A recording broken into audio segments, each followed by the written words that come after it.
So women get most of their fulfillment in life from the process of relating, which I think, again, is a biological thing, that they're primed for the relationship with the offspring, which is really, where it all is designed to lead to.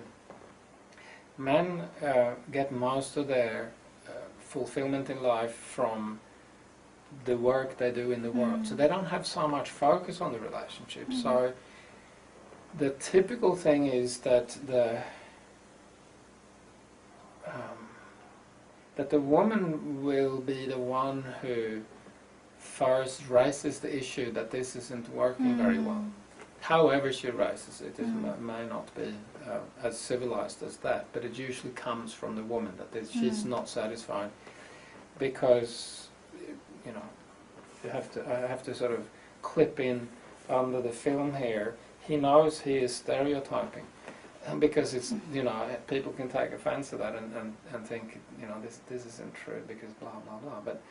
But in some sort of general sense, it is true. I think so. I mean, women overthink as well, while men maybe don't think at all.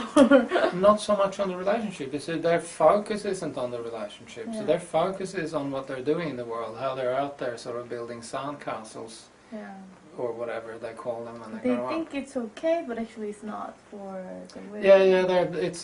It serves such a small function in their fulfillment, their satisfaction, that it doesn't have to be all that good. It's generally very basic stuff that needs to work for the stereotypical man, for the relationship to be okay. For the woman, the relationship has to have a lot more to offer, because that's where she gets so much of her fulfillment in life from. So it usually starts from her, and the man typically sort of, what are we going to go to counselling for, and also an attitude is that how's somebody else going to? They don't know anything about us. How are they going to be able to help us? And so they don't really believe in the process as such, as much of a useful process, because it's a process of relating, and which means they're going to now end up in that which they don't really do much, and so it's unfamiliar territory for the man.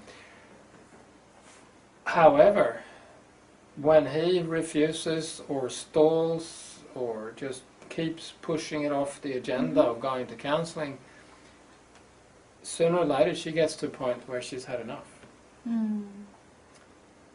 And when he really gets that, then it's him ringing up to book the sessions. When she's actually on her, when it's no longer just a complaint, it's no longer a threat, it's become reality.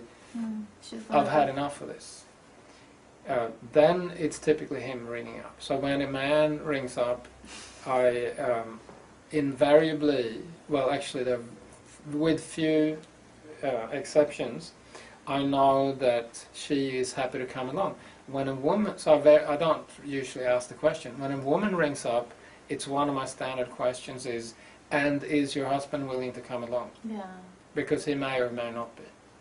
But if he's calling, then it's typically come to a point, with exceptions, but typically it's come to a point where, unfortunately, very often it's come to a point where he's left it too late. She has already emotionally left the relationship.